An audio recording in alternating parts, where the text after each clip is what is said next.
Sponsor for the annual Bathurst 500 changed after 3 years from Armstrong to Gallaher. It also looked as if the 3-year mortgage by Ford's Cortina was to end.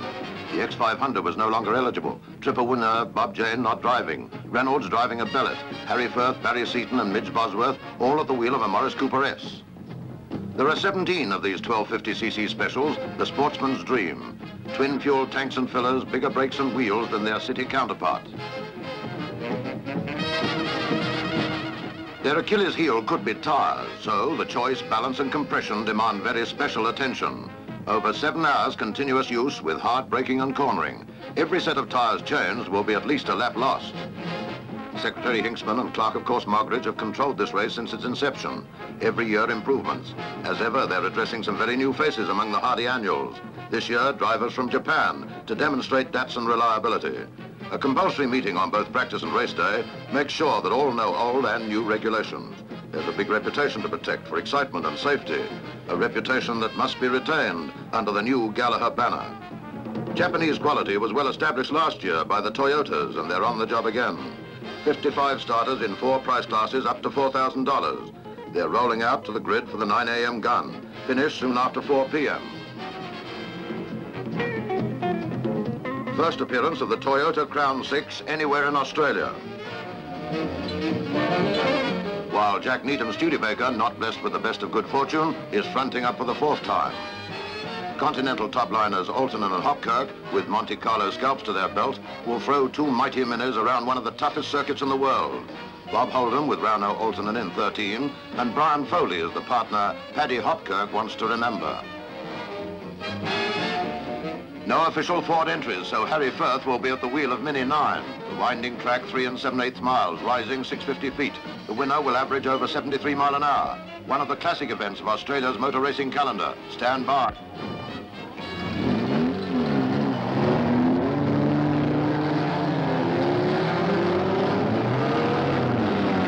Just as much noise and smoke for the new sponsor. 216 wheels gather momentum as they race to Gallaher Corner.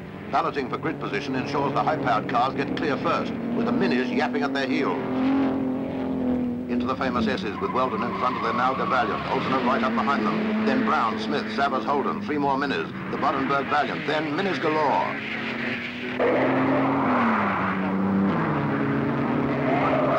Forest elbow and no change, except that the minis are a little closer and pushing very hard.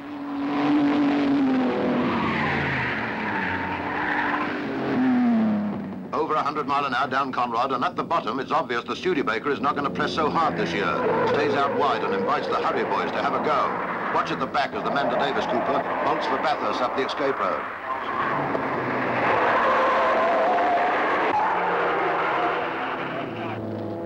That first lap is quite a hazard, anxious faces among the pit crews.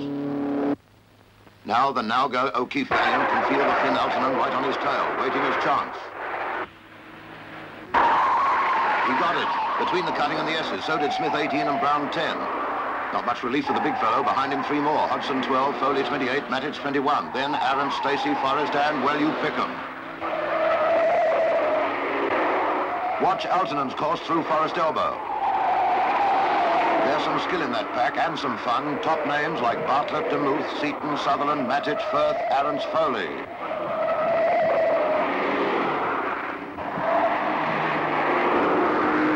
Down Conrad at a sizzling pace. Lap time 3:14. Smith sticking to Altonen. No let up and a long way to go. The Brown Cook car is sticking like glue. No quarter ask. And Foley has got number 28 into the firing line. Matic right behind Hodgson. At this stage, anything that's not a mini is news. Car conservation is the problem.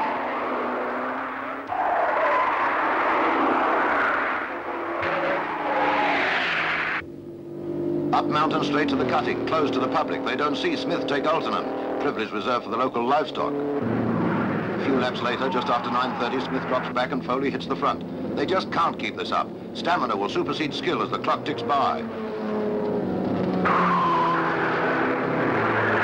Foley holds that lead for 5 laps, time 9:50, and Jack Forrest about to christen Gallaher Corner.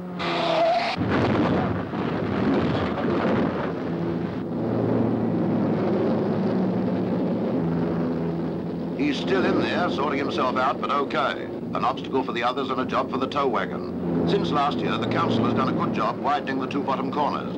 You can take them both faster, but they need a new approach line. The Finn, Altonen, is tired of trailing Foley. He hits the front again around 10 a.m.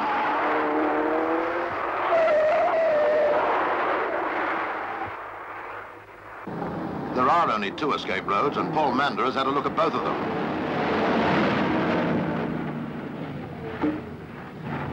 No change in front, Foley hanging on to the Finn. Stanley Gibson Cooper, 17, going well.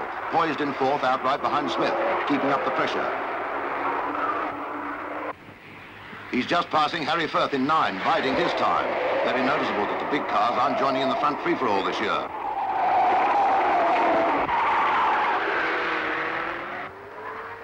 The low-priced Class A cars are now 2 laps behind the leaders, with the Lawler Gaps Cortina 53 in the van. Not by much and knows it. Going to be a hard battle all day.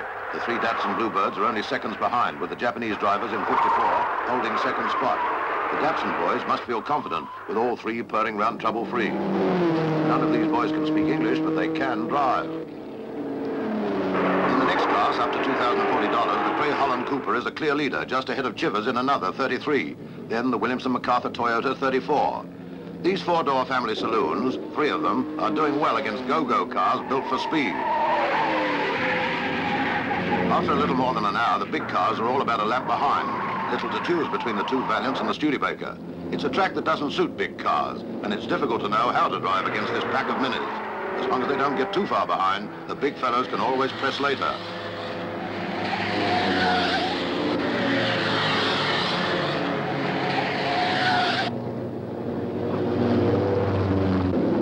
A rear locating arm broken. He came to grips with a tree at XL Bend.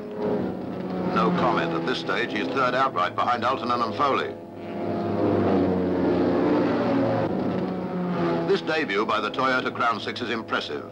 Price is the only reason this 4-door saloon is in the same class as the mighty Mini, the one car with a racing background all its own. The Crown's purpose is to show its quality, and it's certainly doing that.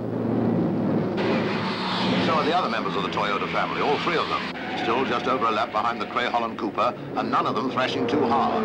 All 3 are driven by Australians, and at the moment the Reed Kelly car, 37, is ahead of Williamson MacArthur in 34, Samson Marshall in 32. They're so close to each other that this pit stop for 37 will reverse the order.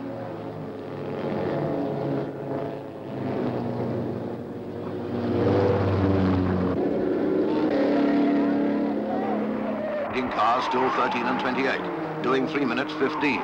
Many questioned the wisdom of being so close together, virtually slipstreaming. But it was good to watch the developing battle between the 2 fastest cars and the glamour drivers.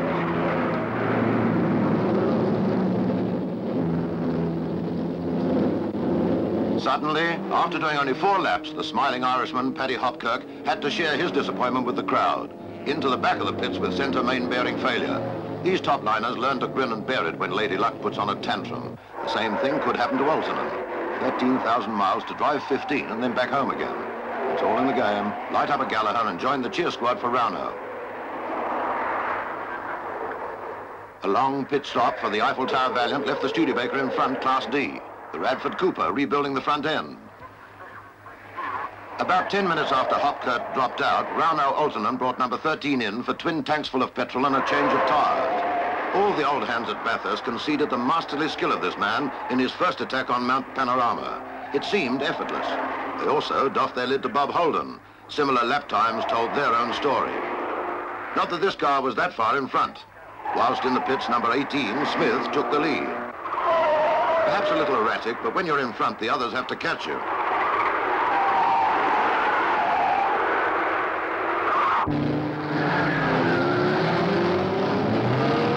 Time 12:20, and Stacey has bent his Cooper on Forest Elbow. The fang percentage for these fast-moving small fellows seems high, but remember there were a lot of them, and the very nature of the race made them all press a little harder, some too hard. Stacey is okay, but the car's had it. Another change up front. She blew a tyre, rolled, and hit the fence at Reed Park. Certainly getting their money's worth. So, once again, number 13 is out in front and purring round like clockwork. All day long, it was a sheer joy to watch these two handle a car that was obviously on song from the word go. McPhillum is passing along the top flat to Shell Tower. Note the tow wagon at work.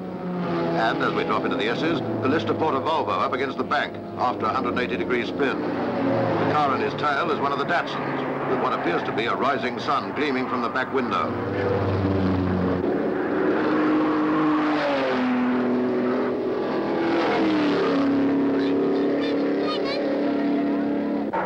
Down through the dreaded Forest Elbow before heading up for the fast run down Conrod Straight.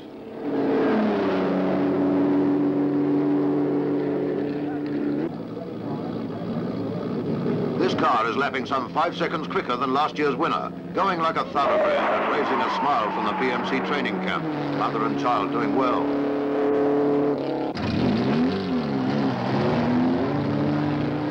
Things aren't too bad looked at from one of the BMC branches. Half a lap behind number 13 come 2 more Coopers.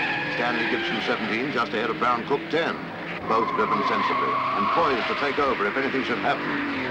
They've not only got eyes on each other, their pit crews are signalling that one of the cagiest men in the business is now fourth and steadily improving his position. The wily Fox, the master, the man with every worthwhile saloon car trophy in his locker back home. Harry Firth, you can feel him behind you all the way.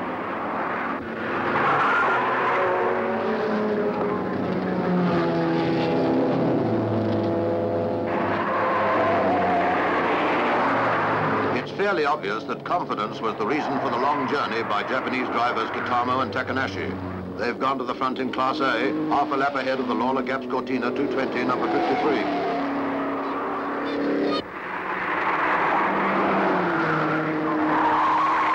Close behind the Cortina come the other 2 Datsun Bluebirds, driven by Roxborough Whiteford and Colwell Sutherland. In the next Class, B, the Cray Holland 997cc Cooper is still well in front, with 2 other similar cars a lap behind.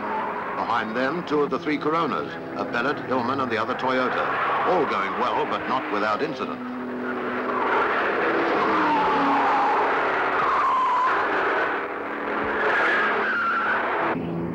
In the big car class, there were only 7 entries, but 5 different makes. Carefully driven Studebakers in the lead, but the 2 Valiants and the AMI Triumph 2000 are all breathing down his neck, some 3 laps behind that Devil's number 13.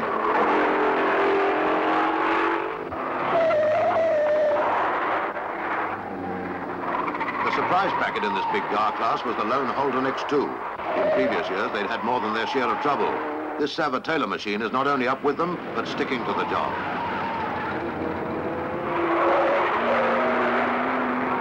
He has his moments too. Around 2:30 and no joy for the big Studebaker. He'd prevented the usual wheel and brake troubles, but now his second gear is suspect. He'll be back after a couple of laps. The front-running Cooper is still performing well. Bob Holden built up a bit more time and they're in for petrol and tyres. Paddy Hopkirk is out on the pit apron to wish him well. The Flying Finn Rownell Altonen takes over. After 5 hours of thrashing, the strain can show awful quick. To bring it to a safe stop, you then have to work out whether to chase that wheel. Not for me, brother.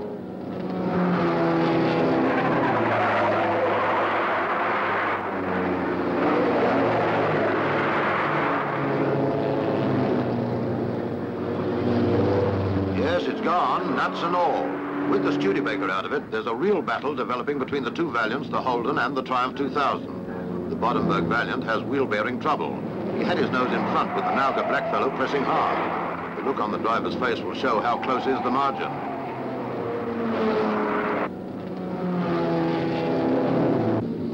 Harry Firth continued his forward run into second spot and then developed serious brake trouble.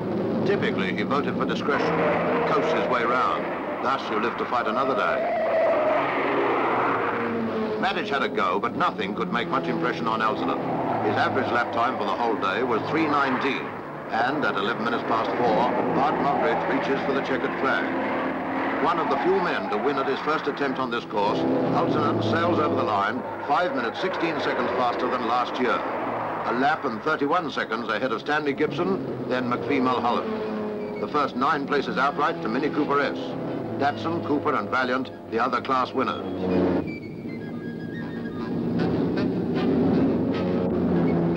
All over, bar the shouting, and in Champagne too. Apart from the fat cheque and a laurel wreath, there's a welcome kiss from Miss Gallaher for each class winner. At this stage, a thought for local champ Bob Holden, who shared that lap average, and the pit crew and engineers, the backroom boys who kept her going. Pity about that camera, isn't it? Do believe they're embarrassed. Cray and Holland, Class B. Congratulations, too, to Nauger and O'Keefe, who won the big car battle in the Black Valiant number 5. Perhaps Saki would be more welcome, but they don't seem to mind. Datsun first, second and fourth, Class A. This is the friendly finish as the public saw it on television, although next morning winning places have to be confirmed. Here, the Triumph 2000 is scrutinized carefully before its third placing, Class D, can be confirmed. This is a race strictly confined to standard production cars. Must be exactly the same as sold to you and me. This year, more than 250 had to be in circulation, and it's at this point the organizers ensure no one has pulled a Swifty. No Repco Brabham under the bonnet. As you would have gathered, it's not only a race for drivers and manufacturers. It's very largely staged for your benefit as a buyer's guide. Unless you're one of the fortunate few, you can't buy any car you like. You buy within a budget. Hence, a class win is just as important as the outright to a shrewd observer.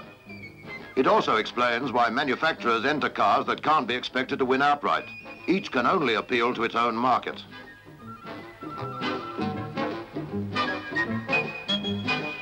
The same goes for tyres. What did the winners choose and why? How often did they change a set? Did they need to, or were they playing it safe? Analyze the toughness of the track compared to your normal use. Assess the wear rate and make your choice. So you can put your glasses down for this year's Gallaher 500. But make a date to be with us next October. It's not all thrills and spills. If you can afford a Rolls-Royce, buy one. But your probable choice will be on display.